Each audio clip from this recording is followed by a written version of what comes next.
Hey guys, and welcome back to this channel. In this video, I'll be showing you guys how you can make your Chubby Chipmunk grow into like a very big titan. So basically, I'm just going to grab the Chubby Chipmunk. I know the event is over, but you can still get acorns and the Nutty Chest by placing it here. Let me just pick this up real quick. As you can see, mine is humongous, and what I did was I aged it using a level up lollipop until it reached level 100.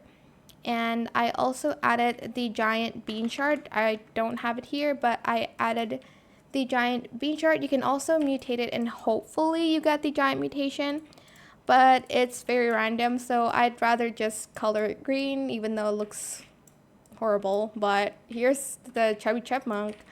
I hope it was helpful for you guys. Don't forget to like, comment, share, and also subscribe to this channel if you haven't done that already.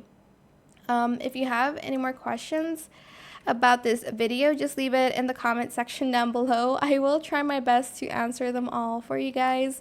And if you found this video helpful, please click the thanks button as well. That is it. Thank you so much for watching. Bye.